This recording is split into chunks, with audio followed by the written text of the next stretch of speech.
परेशानी नहीं है, फिर क्यों नहीं? कई लोग कहते महाराज मैं चाहता हूँ कि अभिषेक करूँ, लेकिन मेरा भाव नहीं होता, उत्साह ही नहीं आता। मैं चाहता हूँ ऐसी माला फेरूं, उत्साह ही नहीं आता। मैं चाहता हूँ महाराज कि मैं बहुत बड़े बड़े कार्य करूं, समाज का कल्याण करूं, समाज की सेवा करूं, धर्म की रक्षा करूं, आप लोगों की सेवा से करूं। ये 99% लोगों के भाव होते हैं, सबके भाव होते हैं, मैं करूं, लेकिन महाराज पता नहीं क्यों मेरा उत्साह ही नहीं जागता। माला फेरने बैठता हूँ नींद आ जाती। चाहता हूँ मैं कि मैं माला फेरूं, चाहता हूँ महाराज मैं भी अभिषेक करूं।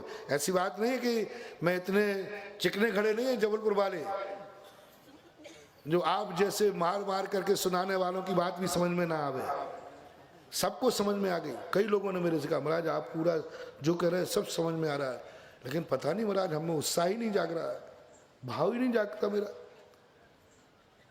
किसी कार्य करने के लिए जैसे ही बढ़ता हूँ बस हतोत्साहित हो जाता हूँ।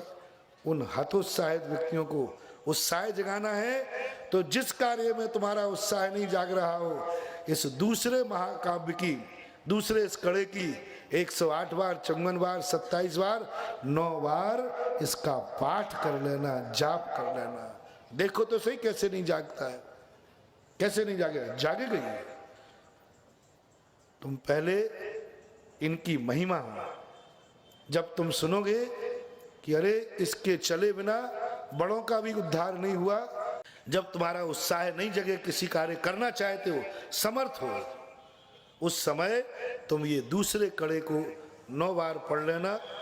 पढ़ना सही, देखना आपके मन में एक उत्साह आ जाएगा, क्योंकि जिस कड़े का जो अर्थ है उसी अर्थ की यदि हम भावना भाएंगे तो तद्रूप पर्याय हमारी आत्मा में से भी निकलेगी ही निकलेगी, क्योंकि वंदे तद्गुण लब्धे।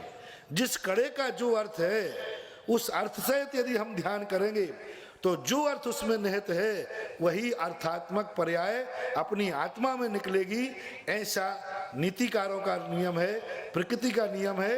कहते ना, जाकी रही भावना जैसी सो देखी मूरत तिन तैसी। जब अपन ऐसी भावना भाएंगे तो हमारी मूरत भी वैसी ही हो जाएगी।